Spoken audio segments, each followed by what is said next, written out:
Hi, good evening, Commissioners. My name is Tara Bradley, the Planning Manager. This evening, unfortunately, our Chair and Vice Chair are out today, so we will need to elect a Vice Chair to proceed over these proceedings and run the meeting today. So I'd ask if anybody would like to make a recommendation. I will recommend Pat Trapp. I will second.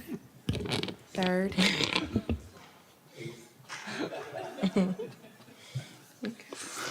So that carries anonymously. All but and- one. I'm sorry. All but one. So we will have Mr. Pat Trapp, Commissioner Trapp, proceed with the meeting this evening and lead it as well. So thank you, My pleasure. and we'll get started. So Okay. just we'll go over the discussion items. Okay. Anything you would like to call to order? Thank you. It is 6:31, and we are in the study session. Welcome to the Farmers Branch Planning and Zoning Commission study session. The first order of business, I believe, is to see if there's anything from the minutes, if I'm not mistaken. Did anybody have any comments on the minutes from last meeting? Please clarify if I screw up. No, any issue with the minutes? Okay.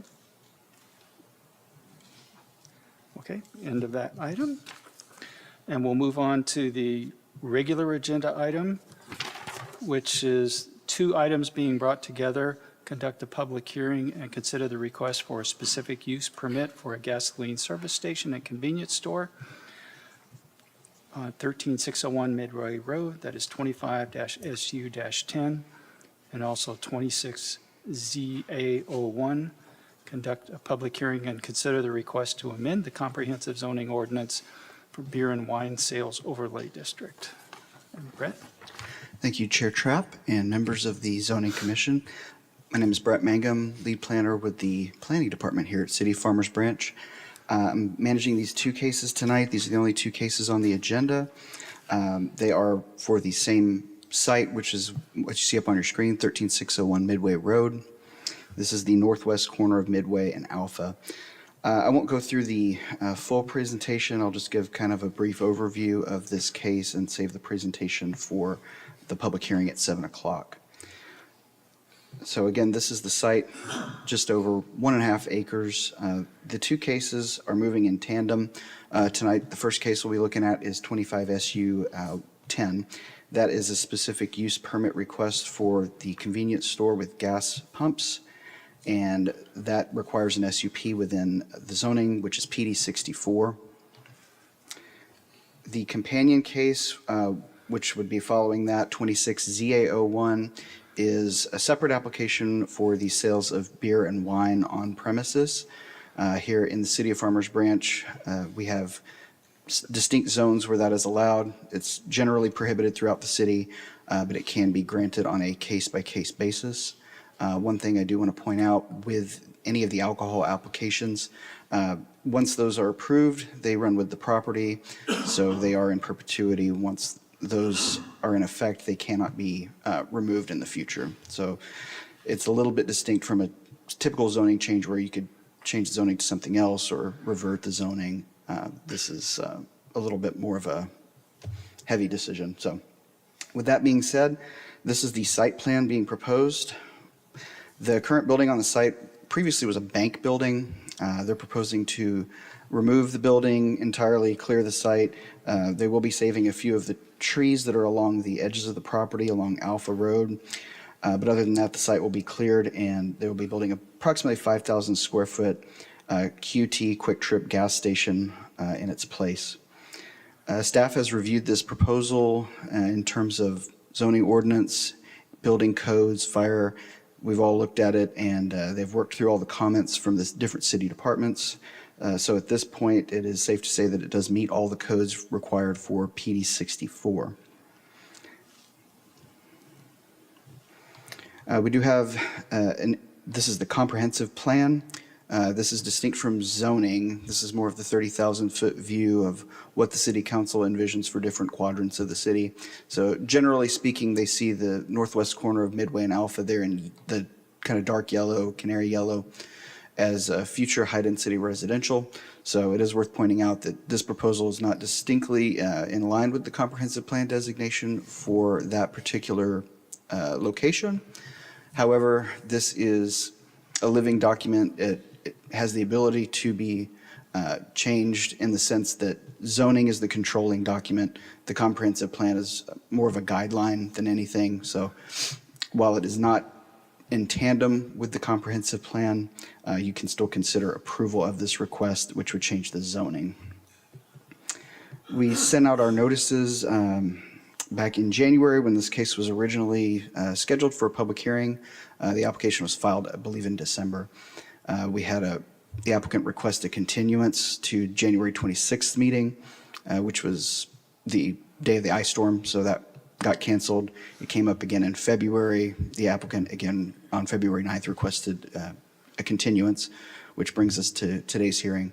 And I believe they, as far as I know, they're ready to move forward with deliberation on this case and consideration. So with that, I'll be happy to answer any questions if you have any for city staff. And we'll have the public hearing at 7 o'clock. We do have the applicant here, Master Plan, as the representatives for this case, if you have any questions for them. Any questions? More appropriate to put these in the public session at 7, and if so, that's fine, but two questions. One, do you know when the bank ceased to occupy the property? I mean, I know it's a second generation use presently, but the original user, the bank or any subsequent bank, when did they move out? We can look into it, yeah. Of course, study session, you can always pose the questions, and if we don't know, we can use that interim time to see if we can find an answer for you. So I'll have to look into it. I don't know off the top of my head. As far as I know right now, there was a tenant in between when the bank closed, and currently there's a tenant in there now, which is, I believe, like a school or a center for daycare. Okay, forgive me, I said I had two questions. I actually have three. Has there been a period of time where that property has been up for sale or on the market? Do you happen to know? I'll defer to the applicant, who Okay. is probably better Third equipped to answer. question, as part of the city's process, and this is kind of in the background, or the context of, some of the comments are concerned about the fueling trucks being able to navigate the site. As part of the city process, I presume the fire department has reviewed it and would have commented upon their ability to navigate the site. Is that part of the process or no? Yeah, that's a good question. Fire personnel, the assistant fire chief is the one that specifically attends our review sessions. So basically the application comes in, we distribute it out, give approximately 2 to 3 weeks for all the different departments to give a thorough review. If there are any comments, we'll forward those back to the applicant for them to address.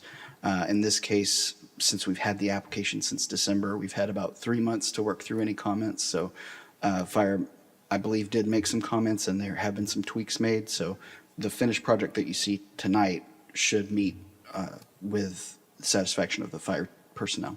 Thank you. All right, I've got two for you. There is a driveway or roadway to the west of the property that traverses between Alpha and Sigma that you can access from the service station. I'll let you pull that up first.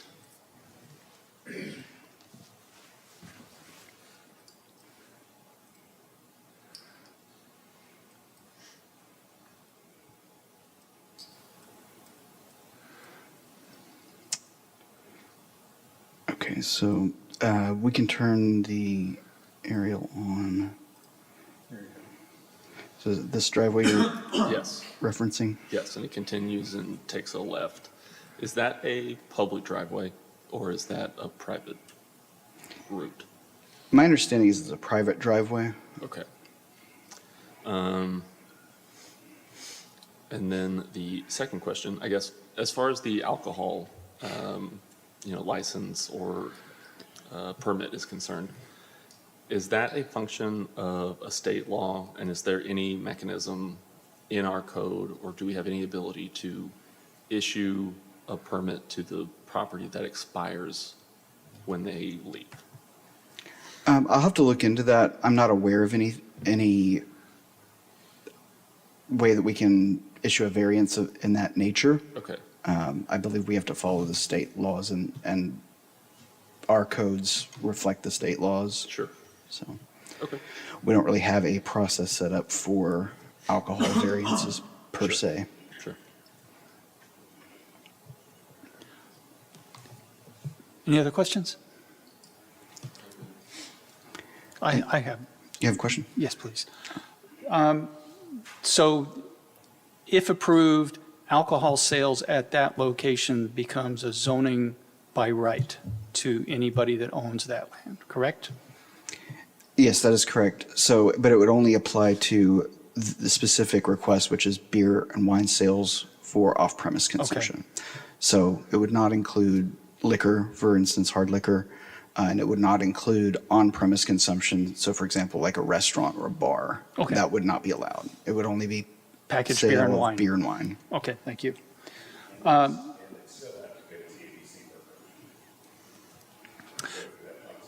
Okay. The SUP to permit gasoline sales, though, is assigned to that particular owner or operator. And if that company leaves, then the gasoline sale privilege goes with them. Is that correct? That is a correct interpretation. So then what you, if Quick Trip were to leave, you could wind up with a beer and wine store there. That is That's, theoretically possible. okay, SUPs are unique in that you have the ability to put a term limit on those. So just the SU-10 case. Typically in Farmers Branch, the tradition is the specific use permits are granted open-ended. They don't have term limits. But if you feel that that's a necessary condition, that is something you can consider. Most of the time, it just makes it harder for the business to operate confidently when they might have a clock ticking down. especially with a gas station where there's big investment in tanks underground. Thank you. You're welcome. And if there's no additional questions, there was some additional late correspondence that came in that didn't make it out in the packets, but we printed it out for you. So there are about 5 other letters that came in up until 5 o'clock today. So you gave us these 5, and what other letters have you received? The other ones were in the packet we sent out, and right now I have a total showing 5 support letters, including the ones that were in the packet and the ones that you have on the dais, and 5 support and 4 opposed. Okay. So a total of 9.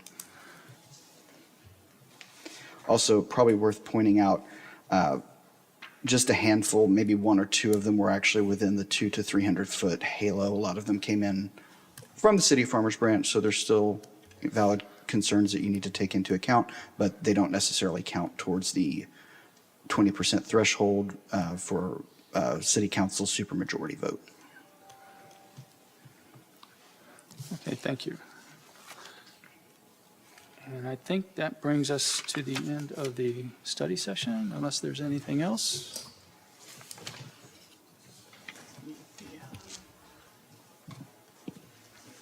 Should be for A2 as well. Thank you. Was there any discussion of any agenda items for future zoning meetings that anybody would like to bring up for discussion? I do have a question. This is for staff. I've heard a number of council people talk about an assessment tool called Urban 3. I know that there are other tools of this nature out there. And it's a taxable value by parcel, by acre. They break it down into several different metrics. Is that something that we can request from the council, that it might help us, form long-range plans or decide what types of developments should be prioritized in what locations? Or would that need to be requested specifically from a council person? Is it possible that I can look into that and see who would be the correct person to request that from? As Sure. far, but you're requesting to be able to utilize Urban 3? Not specifically, but just some sort of assessment tool for property value, by parcel or by acreage, to make determinations about future development. Okay, so sort of like modeling, I'm sorry, I'm trying Yeah, to yeah. understand, modeling certain build-outs? Yes. As far as, Yes. okay. I can send something to Brian or to you. Okay, yeah, if you would do so. Yeah. That would help. And we can look into it for you. Thank you. Thank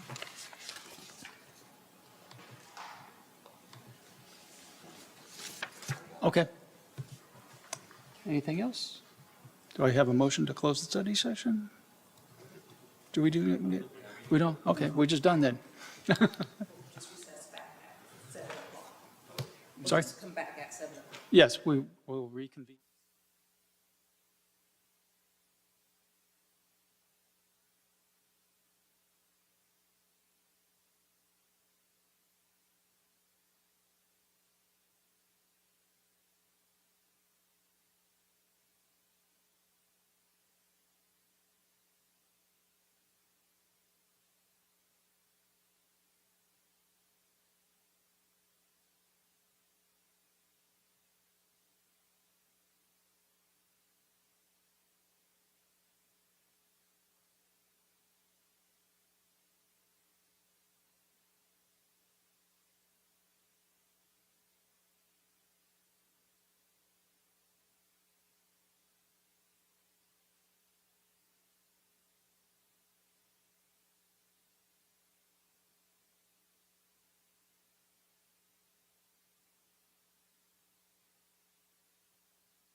Good evening and welcome to the City of Farmers Branch Planning and Zoning Commission meeting. The first item on the agenda this evening is citizen comments. This item provides an opportunity for citizens to address the Planning and Zoning Commission on matters that are not on the agenda. We have several people lined up to talk about things that are on the agenda, and we will definitely give you an opportunity when we get to those agenda items. But anyone wishing to address the commission in general or related to the agenda items should complete a citizen comment registration form and submit it to the chair prior to the start of the meeting. There is a 3-minute time limit for each citizen to speak, with a maximum of 15 total minutes on each topic. We will go over that a little bit. We have several people who wanted to speak, and we will, of course, give everyone an opportunity. Anyone wishing to speak shall be courteous and cordial. The Planning and Zoning Commission is not permitted to take action on any subject raised by a speaker during general citizen comments. When called upon, please approach the podium and state your name and address prior to the beginning of your comment. Please direct all comments to the commission and not to the audience. Okay, the first item is to consider approval of the February 23, 2026 Planning and Zoning Commission minutes and take appropriate action. Members? I'd move approval of the agenda from last meeting as written. Okay, we have a motion to approve. I'll second that. We have a second. Take a vote. All those in favor of approving the minutes? Opposed? An abstention? One abstention. Measure passes. The minutes are approved. Next item on the agenda is the public hearing for D1, item D1 25-SU-10. Conduct a public hearing and consider the request for a specific use permit for a gasoline service station and convenience store on approximately 1.48 acres at 13601 Midway Road within Planned Development District number 64. Brett? Thank you, Chair Trapp and members of the Planning and Zoning Commission. My name is Brett Mangum. I'm the lead planner here at the City of Farmers Branch, here to present to you 2 cases tonight. The first one we'll be looking at is 25-SU-10. This is the site at 13601 Midway Road. You can see on the screen in green is the subject property. We're looking at about 1.5 acres in total for the land. That's the northwest corner of Midway and Alpha at the signalized intersection. Currently, the zoning on this property is planned development PD 64. Generally speaking, that PD 64 is commercial and non-residential in nature. If you read through the specifics within the PD regarding land uses, it does require approval by council and review by P&Z for the specific use permit, specifically for the gas station and the convenience store components. So that's why we are looking at this particular request tonight. On the screen, you have a rendering of the proposed building. This is a proposed Quick Trip gas station. The site plan is just above that. Currently, there is a building on the site which was previously used as a bank. The bank was in operation from about February of 2022 as Origin Bank. I believe it was a different bank before that. They closed in March 2024 is my understanding, and since that time it's gone through periods of being vacant. Currently there is a tenant within the building, but they're operating on a short-term lease. It's a therapy center for children. So the proposal that you see on the screen would involve removal of the building, demolition of the site. Some of the trees along Alpha Road will be preserved, but other than that, it will be scraped clean. And in its place will be a 5,029 square foot convenience store constructed on the site. Approximately 20 fuel pumps. The canopy is located to the front, fronting on Midway Road. A total of about 7,200 square foot of landscape area is incorporated within this site plan. And there are, as you see, this is a site that's got 2 entrances. There are joint entrances with the shopping center. That's on Midway, and then the other entrance is on the back on Alpha, which is a right in, right out for eastbound, or it would be westbound traffic on Alpha, and then you can go out going westbound. Looking at our city's long-range plans, we have adopted the 2045 Comprehensive Plan, which you can see on the screen. This indicates the future direction of growth for different quadrants of the city. You see the subject site circled in with the black oval.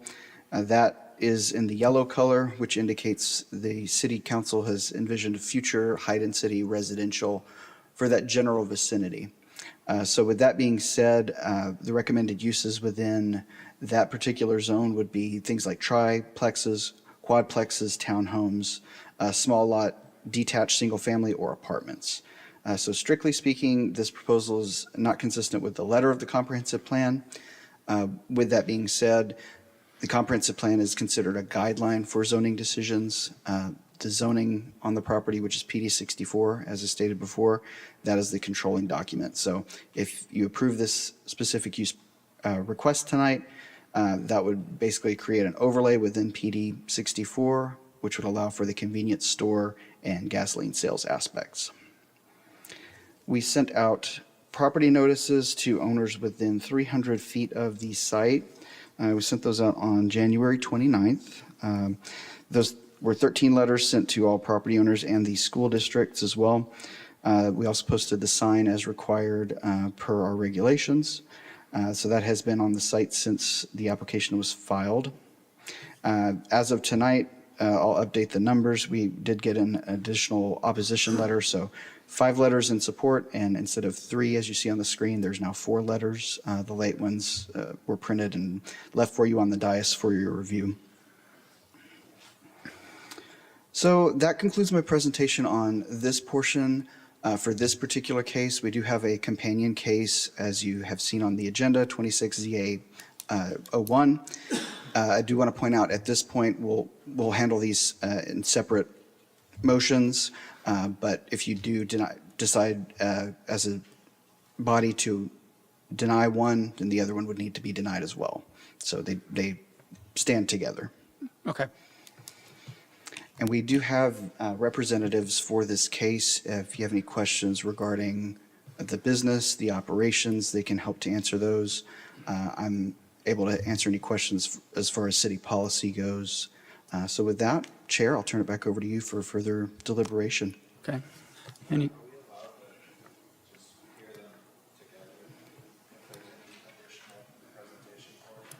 We'll just need to open the public hearing For that? for both cases, if that's the decision. Yeah, I would like to do that as well. Okay. If that is the decision, I'll go through the presentation for the next case as well. Oh, true. Okay.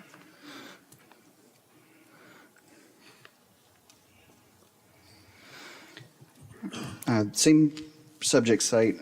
Again, this is just for the sales of beer and wine on premise. So this is a separate application. Originally, we just received the SUP application. We had to hold it until the applicant finalized this application so that they could run in tandem. So this would be a zoning amendment to add another overlay called the Beer and Wine Sales Overlay District, allowing for sales of beer and wine for off-premise consumption only. And this is a map showing the city of Farmers Branch.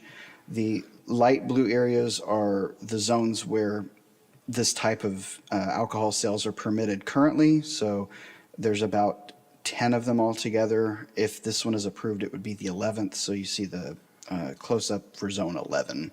That's what's being proposed tonight. So in general, it's just in certain districts within the city where this is allowed. Again, going back to the study session, one point that I did mention, probably worth repeating, is with the alcohol regulations such as this, if they are approved, the city can relax those restrictions, but they cannot make them more restrictive. So if it is approved, once it's approved, then it is essentially permanent. So I believe that is all we have on this particular case. Again, happy to answer any questions Otherwise, I will turn it back over to the commission for further consideration. Thank you. Are there any questions for staff? I do have one more. In the original meeting that we had about this, it was determined that the traffic impact of the service station would not be great enough to warrant an actual traffic impact analysis. On what basis was that decision made, or can you work me through the process?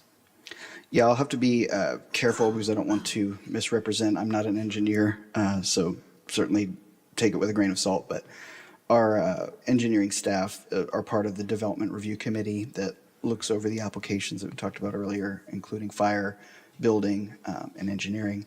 So at the time when the application came in, the engineer does a cursory review to see if there's any distinct changes between the uses and whether it's going to be more or less. And my understanding is their determination of it that it would be less traffic generated from this particular use versus what could be there potentially with the future land use map. I've got a question. Behind the proposed store, is there a full wall that blocks the store in the back of that property and keeps that area from having people just simply walk behind the store and start walking along the sidewalk or the driveways through and in front of the apartments, and avoid having an all-night drive-through because you've got alcohol sales and people walking around leaving bottles, stuff like that? So on the screen, this is Google Street View of the rear side of the property. The property line basically bisects this driveway and goes back and then takes a 90-degree turn. So this is dated from July 2024, but I believe it's representative of the current conditions out there. So there is no wall per se. There's a small sidewalk here and some parallel parking and a row of plantings. We can pull up the proposed site plan. I don't believe there's a wall proposed in this site plan, but I'll let the applicant kind of go into more detail as far as what treatments they may be proposing in that portion of the property.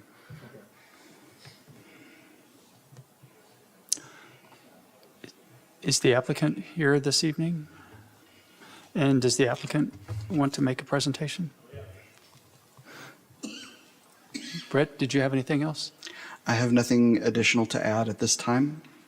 And let me pull up the presentation. Thank you, Brett. You can either use this or the arrow key right Yeah, here. I use the clicker. There you go. Mr. Chairman, Dallas Cothram, 3333 Wellborn Street, Dallas, Texas, representing Quick Trip. Thank you for letting us speak on this matter. Maybe I'll answer some of the questions from the briefing. The bank left about 25 months ago. It was for sale, and we did due diligence on 2 different car wash operators, and it was suggested by staff and elected officials that that was not a good use. So as you know, we represented Quick Trip last time and were not successful, so there certainly was some desire. That was a low-performing bank. The bank wanted wanted the owner to see if there were other options. Those were the other options, so that could turn up. So I can't remember, we had a good broker on it. So it was not lack of effort. One thing I'll point out is car washes, self-serve car washes in Texas do not pay sales tax. So if you go to a full service one, bizarrely, you pay sales tax. But if you just go through a laser wash or whatever, there's no sales tax. So, many times, and we do a lot of car wash work, you'll find that cities are somewhat hostile to that, particularly on a good corner, because there's not a lot of ad valorem tax. There's no sales. I mean, it's not a big driver. So yes, so it was for sale, or there just wasn't a lot of offers. So that's why I believe the owners, I think I told you last time that unfortunately Mr. Ferris died, and so his sons now are settling the estate. Quick Trip contacted them about we'd still be interested. So that's how we kind of ended up back where we are. The other thing that I guess came up, that talk about a beer store. So first of all, we've got 190 stores in the Metroplex. Okay, so that's a lot. We've one time sold a store in Plano, and it was there for 20 years. We've never had a store fail. Okay, so I think it's highly unlikely, and we're building the most expensive store that has brick on every side. This is this is as nice a store as we could do. So we're certainly heavily invested in the site, but if you wanted to give us an SUP condition of the beer and wine can only be accessory to the main use of a service station, that would be fine. That seems like a good compromise. We're not going to sell to another gas user. We would never do that, like Walmart would never sell to Kohl's or somebody like that. So if that gives you peace. The other thing I think maybe some of you know, in the past, before I had sold my business, we owned the oldest alcohol licensing company in North Texas. So, I mean, I know more than the average amount about TABC licensing. So even if somebody did want to come in on this site or any other one, they have to go through the city process, but they have to still go through the TABC process, and they have to get a renewal every 2 years. So I'll talk about that more at the end too. So, okay, so some of this is relates to what we did last time and some of the comments we got. There was a suggestion we don't do anything for the community. Quick Trip is super active. This was the agenda item in the city of Dallas, that they are going to do these trucks to provide for blocker trucks, as they're called. You know, we all drive in Dallas a lot. That's just the nature of, you know, being a city of 1.3 million. I had to drive through Dallas to get here, and will on my way home.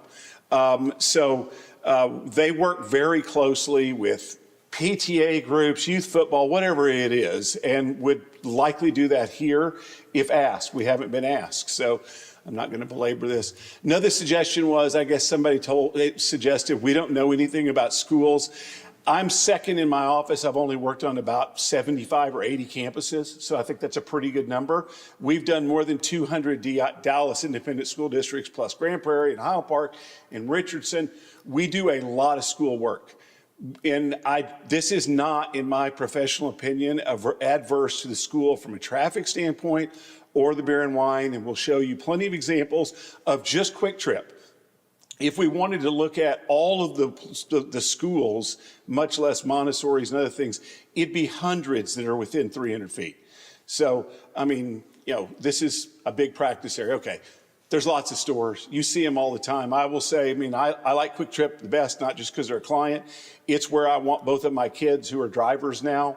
One is better than the other, the older girl, much better than the younger boy. But that's where I want them to go, precisely because they don't have bottles and litter. They have more staff there. We've got members from Quick Trip here.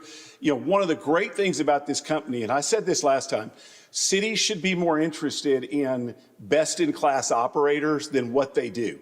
This is the best-in-class fuel convenience operator in this region. And they always have more people on duty than they need. They'll open up other registers. They don't ever allow drinking on the site. They really manage things. In fact, one thing I'm impressed by is they do their own secret shopper, much like the TABC does. But they have their own thing about that. Their system, on their point of sale system, it prompts every time there's an alcohol purchase. They have to enter what the date is. So they're going to swipe or scan a person's ID if they're younger, and it prompts every employee. They get one warning, and after that, they're terminated on a second strike. So doesn't matter how many years of service they have. They take the sale of alcohol extremely seriously, as they should. So they have 3 violations since 2006 for all the stores. That's a very low number. It's thousands of transactions and not 2 at the same store. You know, there's another national operator that's near to here, and I saw in a shorter period they have 50. So, you know, that's, you know, those are just facts, and I'd rather work on facts, and we're happy to talk about the internal controls and those sorts of things if that's helpful. Okay, on the future land use plan map, this is a high density area. you need a neighborhood service use like this. Fuel is a neighborhood service use, and you have it in, almost every community is going to have one. This would be the only one in this part of your city limits. Importantly, the two new developers are going to spend $100 million each. You have letters of support from Fairfield and from Odin Hughes that are building large apartment complexes. The one right by us, they're not located anywhere near to us. They're not opposed. They did support us last time. So if they were real worried about that distance separation or something, they could have changed their mind, but last time they were in support. So I just think, and I'll show you some slides of some other examples where this matters. There's the one. So since 2009, a national operator, they have fewer stores, but they have a lot more offenses. Okay, so here are stores, you've probably driven by all of these. The one on the left's brand new. None of those have any violations. Okay, I'm not big on showing renderings typically because you get charged with they're just pretty pictures. But the whole point is here, we work closely with staff to come up with the best store. This is not like out of the box corporate architecture. Look at all the support covers, the columns are all brick. It's all red brick. We have four-sided architecture, articulation in the building. This is a really nice site. It's also larger than many of our other sites. I'll show you some small ones. The suggestion that it's too small to navigate, they've got less than an acre sites that work. So this one, I'm not saying it's too big, but it's about right. Again, now this close-up, you can see this is the nicest stores you can do. And this is an important corridor for you. So we want to do the nicest store we can. And I think we're delivering that. We meet all the landscape requirements. We're not asking for any exceptions. I mean, here's the back. I mean, we're not treating it as such. Our traffic engineers here, we weren't required, we did a study I provided to the opposition last time. So we did a full traffic study. And I'm not an engineer. I do own an engineering firm. Really, I tend to think of gas stations as catch and release. I don't make a trip 8 miles to go. It's not a destination trip. I do it when I'm out, typically. It's just something you do, or you get it when you absolutely have to have it. So we're not going to generate trips that aren't already there. We can certainly speak to that. Okay, we just did a couple of these that we're familiar and had the site plan. There was this suggestion that our site's way too small. Okay, here's one that is adjacent to Starbucks. It's going to generate a lot of traffic, particularly at AM peak. And it's 0.87 and we're 1.47. So we're not too small. I mean, first of all, like, acre sites are what are kind of normal. Okay, here's the one I really want to talk about. Talk about a high density residential area. This is West Village. You almost can't pick a more dense place in North Texas than West Village. And there's a Quick Trip on less than an acre there that operates fine. The trucks can get in and out of it. In the very fact that they're compatible there in PD 193 is that it is high density, and people do have cars, and they do need to get fuel from their car, and they don't want to have to drive a long way outside their city limits or outside their neighborhood. I just really think fuel is a neighborhood services use, like dry cleaner and all these other kinds of land uses. So these are ones that, it came up last time. I just thought we'd provide some facts. I mean, here's one. I mean, look at the population comparing. I mean, I know aspirationally, I remember when Tina Fergens worked on that plan and the council passed it, and we've done several of these projects that we've brought to you. I'm very optimistic this is going to be a residential and entertainment area, and that's exciting. And if it continues to grow like the plan calls for, that's great. It will never be as dense as West Village is. Although I wouldn't say never, but not right now. The idea of concentrations came up. If there's a concentration over here, there's a lot of vape stores, including one that's next to us. There's one of the tenants of one of our opposition letters. Meanwhile, we're really committed to be involved in things that help military families, United Way, and children. You know, it's interesting that one of the a national nonprofit sees fit where runaways or at-risk youth can come to Quick Trip safely here. The notion that we're somehow adverse to children isn't just proven in facts. And, you know, we're happy to, school wants us to do a presentation or something to them. We're all about children. That's where you'll see a lot of their donations go, is either public safety or children. And those are a lot of them. And a lot of these are cities in this area or nearby.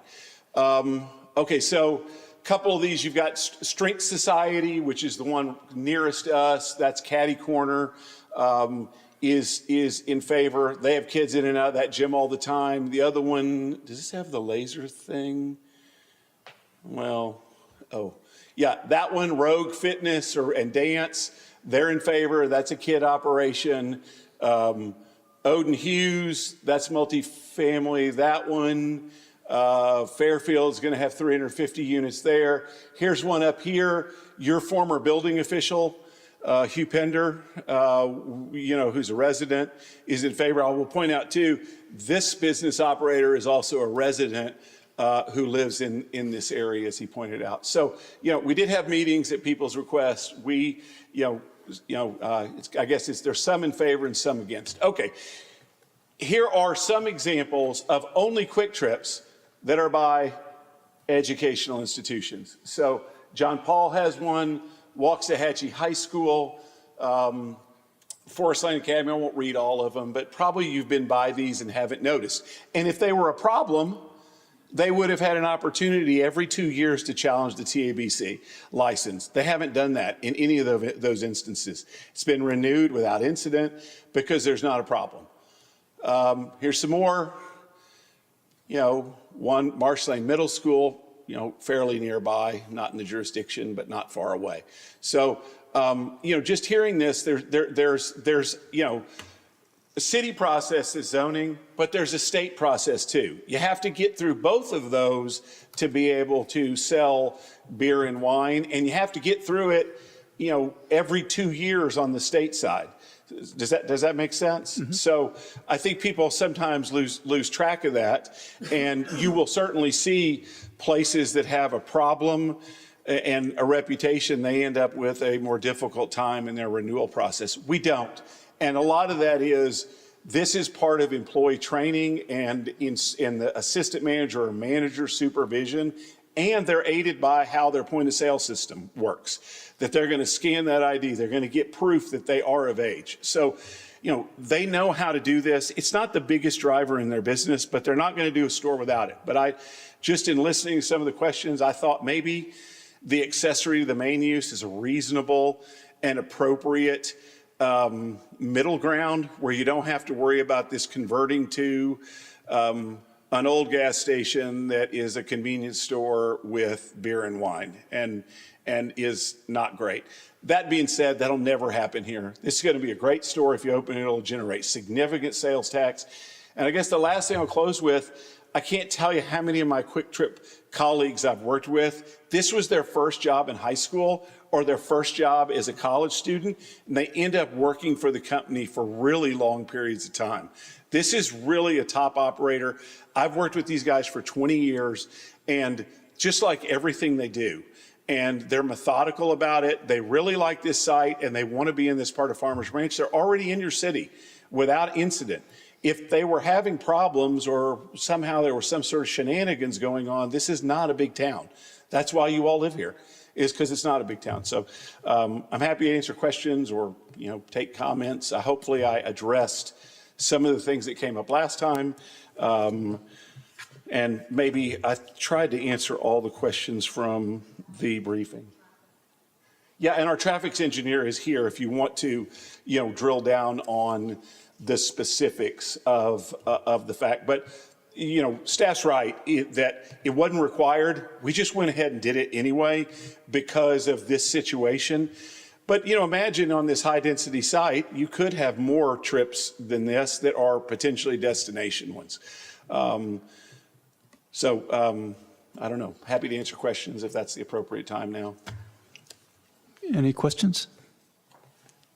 Mr. Cothram, I do have one question. Please. You go into further detail. So you proposed that the approval of alcohol liquor package sales here could be made an accessory to the use. I'm not completely following what you're suggesting, so if you don't mind going through. Okay, that in a sure. little more No detail, I'd liquor. appreciate it. So the TABC Yes, divides I'm sorry. things into. I misspoke. Yeah, no spirits. Okay, so we're asking for the right to be able to sell beer and wine. The way y'all are defining it right now, it's like we're asking for it as a separate, completely separate use.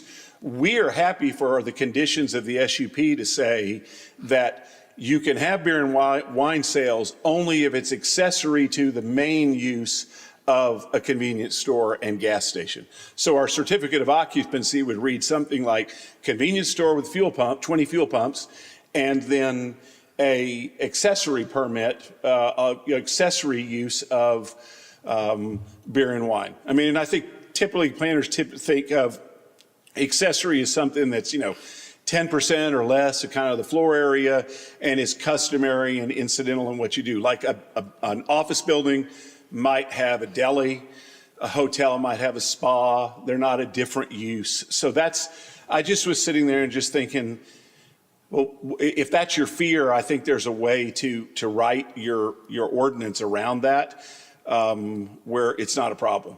Because then you're basically saying we're relying on Quick Trip to be the one that's selling beer and wine because we're never going to sell to another fuel operator. I mean, that's just not how this business works. That's a good question. Sorry if I didn't explain it. I can assure you the TABC laws, it's harder to figure out what they are than traveling in the NBA. If you're not a hoop fan, you probably don't get the analogy, but I am. Anything else? Thank you so much. I appreciate it. Thank you very much. Okay, next we'll go to citizen comments. And I have several people who have signed up to speak, and I'll read the names in the order in which they were given to me. Remember, you have 3 minutes. The lights will tell you how you're doing on time. Yellow means you're about to run out. First up is Pat Haggerty. Please come up and give your name and address. Members of the commission, thank you very much. My name is Pat Haggerty, 3768 Waterside Court, Addison. I appreciate your time, and there were some things omitted. When you looked at those site plans, the access was direct. There is no direct access to public streets on this plan. They all come in through other property and other easements. Like on Midway Road, it comes into the shopping center from the north. It's only 30 feet wide. The one on the Alpha Road side has a median with 15-foot driveways. So navigating trucks and gasoline tankers is going to be extremely difficult. There are 2 gas stations, right on the road at Spring Valley and LBJ. The one at Spring Valley does not sell beer and wine. In deference to Green Hill School, they again have 60 foot. And you saw in the plan, I think most of those stations he showed had a 60-foot wide driveway. When I looked at most of the Q2, and I looked up the DCADS Center, they were closer to 2 and even 3 acre sites for QT. So that's the biggest problem. But the overwhelming issue is behind the property, that easement, which comes in off Alpha Road and go north. And this was referenced last spring when they made their application. Well, how are they going to get out? Oh, we're going to go Sigma Road. Well, Sigma Road, by the way, is a private street. It's not a public street. And you go up that easement and you dead end right into a building. Well, then you have to take a left turn to go through an apartment parking lot, which could be blocked from time to time. And then you go right across the street from the entrance to Parish.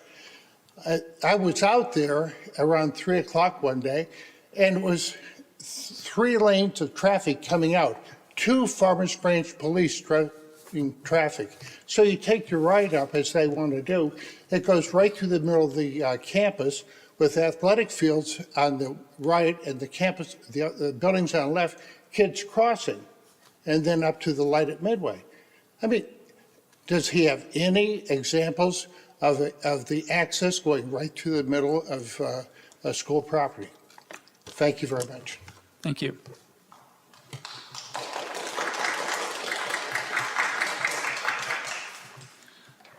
Next, Steve, hope I pronounced this correctly, Flus? Flus.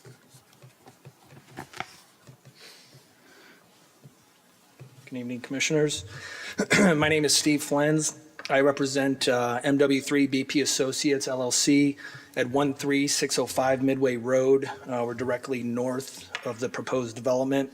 I formally opposed this the last time, so I'm not going to go over the packet, but I believe everyone should have the packet that was sent with a lot of the pictures showing, the parcel size of this one in relation to the others, which I know only 2 others were shown, and I think mine had 8 or 9 of them in there.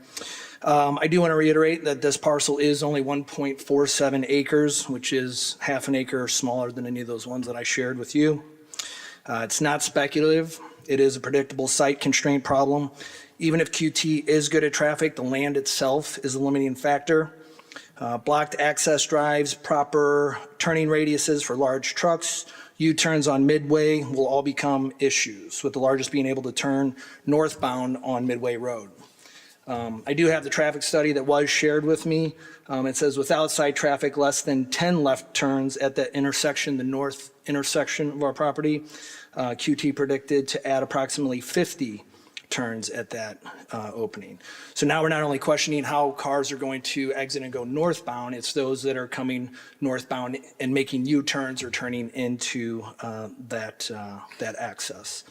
And I'm not sure if anyone has reached out to get any police reports on the amount of accidents that are currently in that area. Number 3, this request is not consistent with long-term planning. It's going to be shiny and new at first, but what happens in 15 years when this becomes obsolete by QT standards? Then the city's just stuck with a gas station on that corner. And it's going to be hard to reverse due to the land use constraint. It also conflicts with recorded private deed restrictions governing the property. It's not first-class shopping center retail as it's listed in that agreement. The current tenant in there provides great service to the community. I know it was asked last time, the only material change was from the last time was the death of the owner. And while we offer our condolences, we hope that this is not just getting pushed through to settle up the estate. City Council rightfully denied this request last year, and I'm hoping that you will do the same this evening. Thank you. Thank you.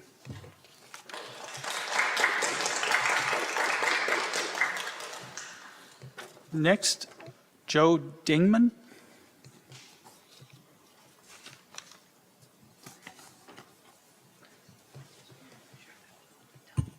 Good evening. I am Joe Dingman. I live at 13223 Glad Acres Drive in Farmers Branch. I'm here to oppose this. I'll be honest with you. My main objection actually is just the concept of a gasoline station, the aesthetics.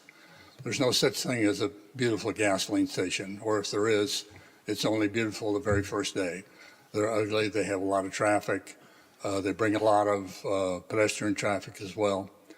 They're just a bad land use. And I'm basically have a 45-year background in commercial real estate. I would never have one at a property that I own. My second point is that it does conflict with your comprehensive plan. I believe that area will be more and more and more residential over time, as master plan has stated. That's probably the best land use you could have there with some local retail that serves it. I also believe that this is not a high traffic site for a variety of reasons. The configuration, the size is a factor. The fact that it has a private access, privately owned land with mutual, reciprocal access agreements to get in there. makes them shared, makes them more constrained, and frankly imposes a hell of an inconvenience on the shopping center owner who was just before me. I really think it's grossly unfair to impose that kind of a use in that reciprocal easement. And if I were them, I'd probably be thinking about suing the violator. The revenue case of the city is not all that great. The existing DCAT assessment of this site is $3.9 million. The Quick Trip on Forest Lane is $2.6 million. It's not a new one. I don't know what it is right out of the box. I'm sure they expect to spend $4 or $5 million, and probably it's worth more, but the assessment of that particular one is 2/3 of the existing. I remind you, there's no gasoline station, there's no sales tax on gasoline. The C-store does generate sales tax. I don't know what proportion of grocery that is exempt sales in the whole. I don't know what the total sales are, but it takes a little bit of speculation to say that the sales taxes are going to make up for the loss in property taxes, which is to all of the taxing entities. It's redundant. There's a C-store without alcohol at Spring Valley. There's 2 more C-stores at LBJ and Midway. There's Sam's. And also, I don't like the idea of alcohol sales there. Thank you very much for your time.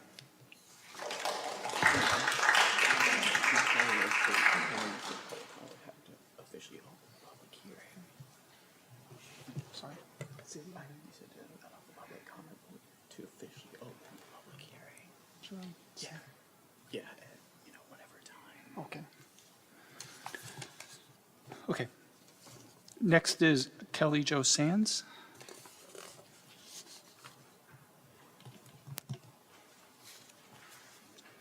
Good evening. My name is Kelly Jo Sands at 7206 Azalea Lane, Dallas, Texas 75230. I'm a mom. Can I ask you to Yes. hold for just one moment, Yes. please? I'm sorry. You need to officially announce it that we're opening the public hearing at 7:42 p.m. Okay.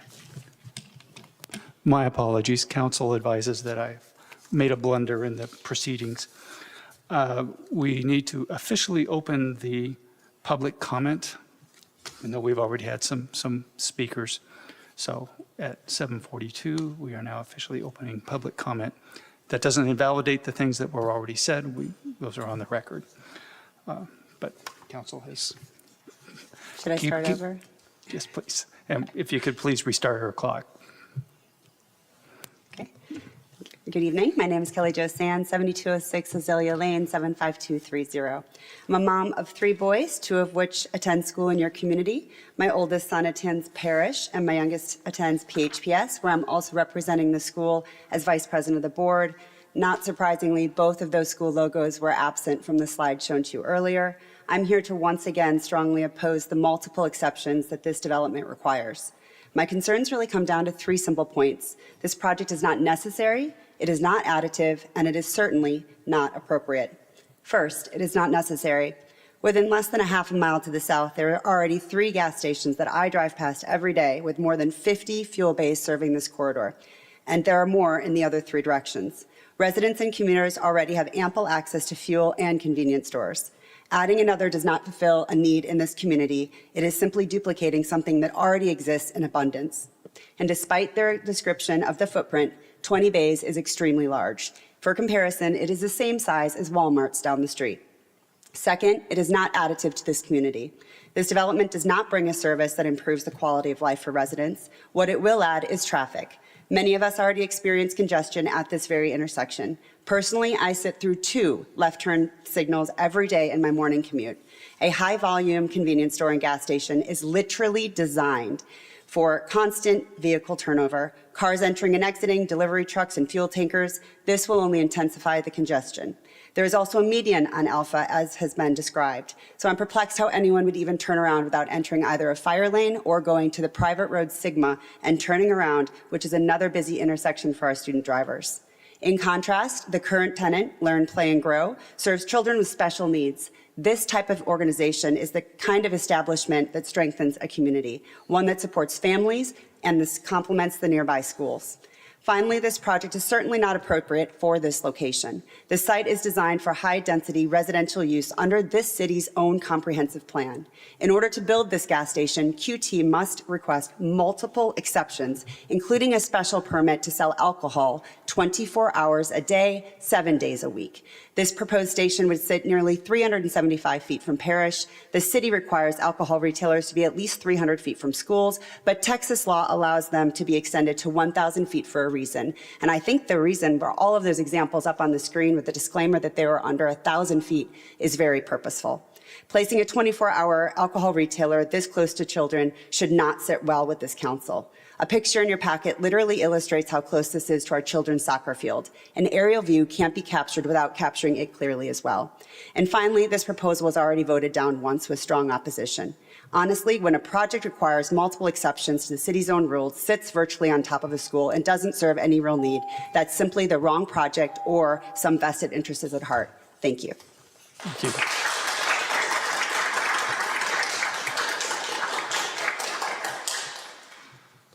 Next, Brian Bogard.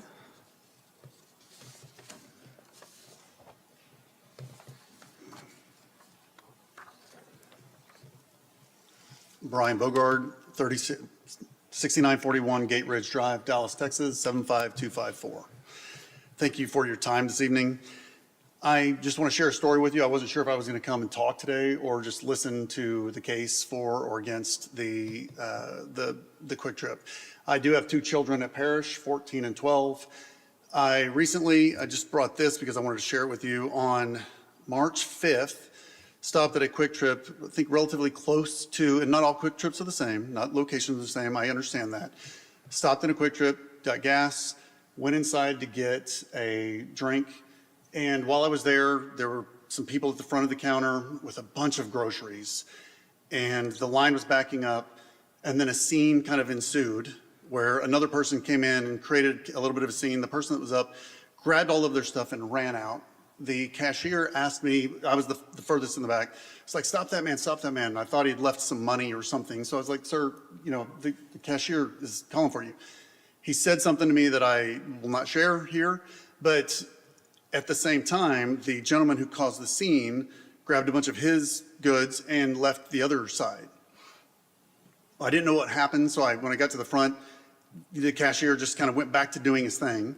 And when I got to the front, I asked the cashier, I was like, "What, did those people just rob the store?" And he was like, "Oh yeah, it happens 2 or 3 times a week." That's when I decided I needed to come and say something.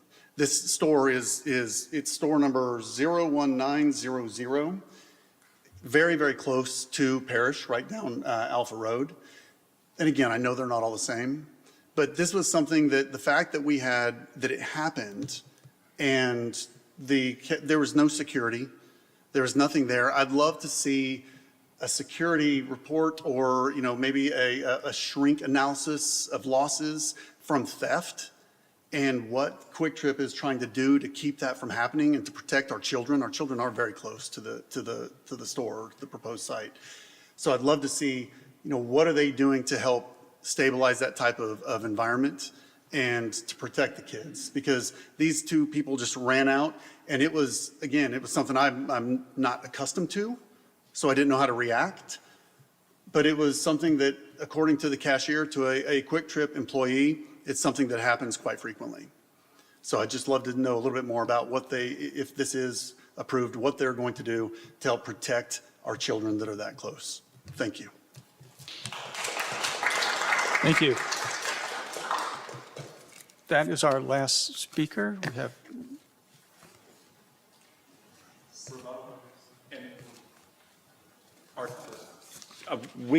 the Quick Trip representative is happy to talk about theft or the traffic stuff. Our traffic engineer's here. If you could please fill out a form for me. Did I receive it?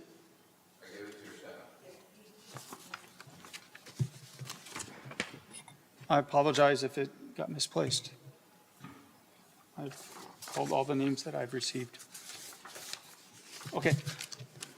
My apologies. I don't know what happened. Please proceed. Okay. Thank you, Mr. Chair, members of the commission. My name is Chris Bowers, and I'm with the Suster Law Group, and I represent Rabati Investments, which owns a property at 4205 LBJ, which is in Farmers Branch.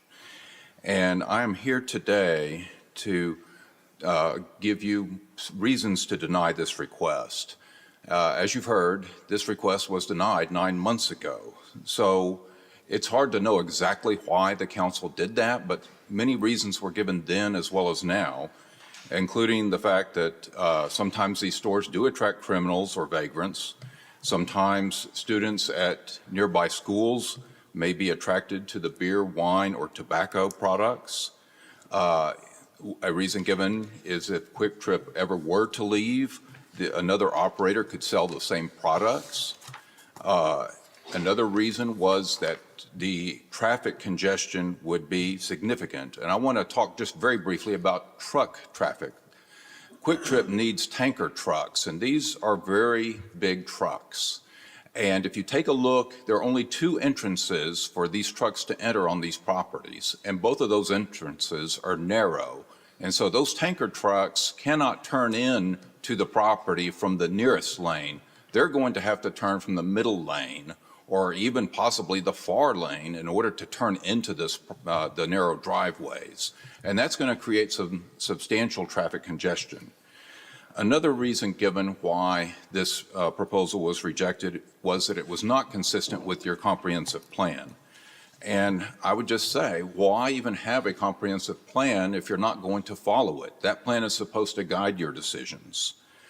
And so one other reason that was given was the concern that this property would otherwise be blighted. And when it was considered in the spring, it was empty. Now it does have a tenant. And so that fear has not come to pass. And so for all of those type of reasons, what has changed in the last 9 months? Nothing from a land use perspective. It would be proper to come back if the property owner had bought an adjacent property and now we had a larger property to look at. But this is the exact same application in front of you. And so I would urge you to make the same decision. Thank you. Thank you. We have one more.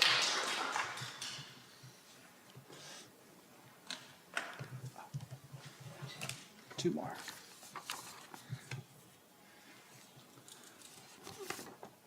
We have 2 names on one sheet, Joseph and Stella Cavalier.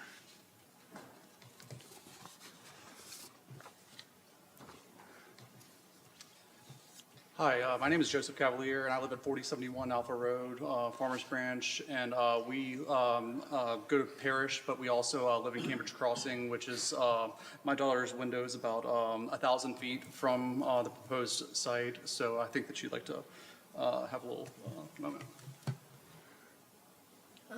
Hello, my name is Stella Cavalier, and I am a student at Parish Episcopal School. I wanted to speak because this gas station would be very close to my school and my house. Right now, the area around our school is usually quiet at night. I can hear almost everything in my room. When people walk by at night, I can hear them talking while they walk by. And I will hear that way more if this station comes in the shopping center. If a gas station is open all night and selling alcohol, there will probably be a lot more people coming and going late at night. That makes me worried and about safety for students and families. Our school and neighborhood are places where kids should feel safe. I hope you think about the students who go to school nearby and say no to this project. Thank you for listening. Thank you.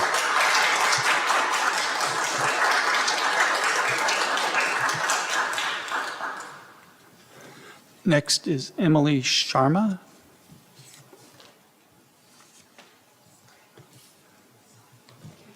Good evening. Thank you for giving me a chance to speak. I apologize for no formally written down remarks. I was not aware of this until last minute. I come to you to speak to you as an educator. I have worked with teenagers for 23 years, and no one has mentioned the teenagers that are at the center of this location who wait for the school bus at this stop. If you drive by early in the morning on the way when it's still dark for much of the year, there are kids exactly where big trucks will be pulling in, exactly where increased traffic will be coming. It is not the place to have someone squealing around that corner and coming and going like you do in the mornings if you're stopping at a convenience store. When the school bus signs are out on that street, force people to stop, it's already hard enough to get them to. Increased traffic is going to make that even harder. I think the comparisons to Dallas stores and how things work elsewhere is not the best point to use. I personally moved up here from the uptown West Village area and have loved being in Farmers Branch because it's different, because we're the city in the park and we have all of these different aesthetics around us. So those are two reasons that I'm concerned. Also, I have a teenager of my own. I live in all of those pictures. I'm right outside of the 300-foot line in the Cambridge Crossing area. And my son walks to the businesses that are right around the proposed site. And I don't think I'd feel comfortable with him doing that in the same way, which infringes on kind of his lifestyle and what we loved about this neighborhood. And finally, the remarks about Sigma Road and that being the cut through. That is absolutely where cars will be turning around. That is a very dangerous street to have not even high traffic, just any more traffic than we have already. I typically drive 15, 20 miles an hour on that road because I've had so many kids walk in front of the car, strollers, families. It's not that QT is not best in class of what they do. It's just that it's not right for this exact spot. So thank you for listening to these comments. Thank you. No further comments. I think the applicant did want to make some final comments, and we'll give you a couple of minutes for that. Well, if there are questions, the Quick Trip representative can certainly talk about theft. I can't speak to that, and our traffic engineers here. I'll just go through some of these quickly. If the traffic was so bad, the city would have required the traffic study. It wasn't required. We did it anyway. And this is a busy thoroughfare. Nobody's saying that. That's typically where gas stations go. Mr. Bowers is representing a gas station, 4205, that's the Exxon. So, I mean, good for the goose, good for the gander. I don't think cities should regulate the number of uses. There's a site just north of City Hall in Frisco where Whataburger, Wendy's, and McDonald's are all adjacent to each other. Hotelling's law tells us that, merchants are going to, by the end, that, you had the 2 ice cream shops. By the end of the summer, 2 would be next to each other. We're the best operator, though, and we're the only one in your city limits. We can argue about the land use thing, but you've got 2 large multifamily people that are the largest investors that think this is a good use. And provided support, plus a number of the merchants there too. So this is a changing area. I just think this is a neighborhood services use. That drive, it's a shared access drive with a fire lane. It's not a private street. Private street seems to indicate that no one uses it. And we could come in that way with our fueling trucks. If the city had asked for the turning radius and all that stuff, we may have supplied that. We did. We supplied all that stuff. We could make it. The people that drive the fuel trucks, they do it every day. And there's other sites that are tighter. These are just sort of, we're aware at every store they're different. Not every site's 3 acres. We don't want 3 acres. This is about right. This is. And then the last thing, yes, we asked before, but in Texas, you can ask every year for a zoning change where all we're doing is exercising our rights. I don't know why we're not breaking a rule. We're just asking, and we think this is a reasonable land use. I'll point out the letter from Adam Ritchie. He was the previous owner of the site that sold to the Ferrises, and I had a meeting with him. He sent you a letter that said this was never a good retail corner. That's the reason he sold it. He had high hopes about it being, and he settled for a bank. That bank never performed well. The only reason there's a tenant in there, they're essentially not paying rent. The bank's still paying rent. So I don't think this is contributing. So I know this is a hard decision.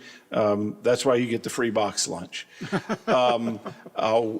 But there's 190 stores. I could have picked other ones. I picked Waxahachie and Plano and other jurisdictions. I did not pick just all City of Dallas ones. But there are plenty of ones where it's Quick Trip. There's lots of other ones for other operators too, but I only did that. So again, the last thing I'll say is, we're happy to agree to, making the beer and wine sales accessory to the main use. I mean, if there are other compromises that you think are reasonable, we'd certainly listen. But we believe we can deliver the nicest gas station that you can get. I understand, I've done this for a long time. Nobody's probably going to win an architectural award for it, but you do have to have them. If you're going to have one, you ought to have the nicest one, and that's the kind of community this is. That's why they want to have another store here. This is an important community for them to be in. So happy to answer questions or comments. Thank you very much. Any more questions from the commission? Thank you for your time. Okay, no further questions or comments? Do we have a motion to close the public hearing? I'll make a motion to close the public hearing. I'll second. Just have a vote. All in favor of closing the public hearing? Public hearing is closed. Do we have a motion regarding the 2 items on the agenda? Can I still ask a question of Brett?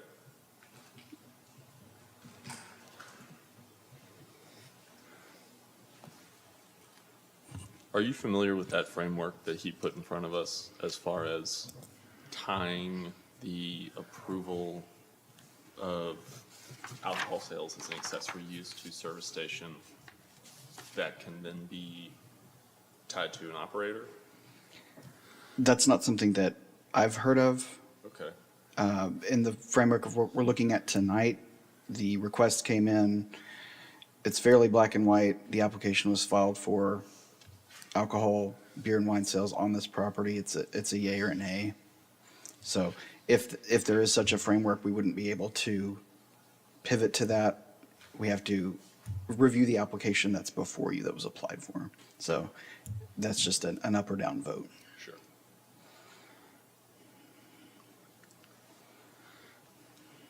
I'll make a motion to approve this as presented. We have a motion to approve. Do we have a second? I'll second. And just for clarity, this is for both cases, if you. Both cases, D1 and D2. Okay, then we take it to a vote. All those in favor of approving items D1 and items D2 on the agenda, please raise your hand. 1, 2, 3 in favor. All those opposed? 1, 2, 3. So we send it to the council with a tie recommendation. And this will go to council on April 7th.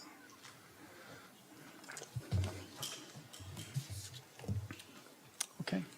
That closes the meeting.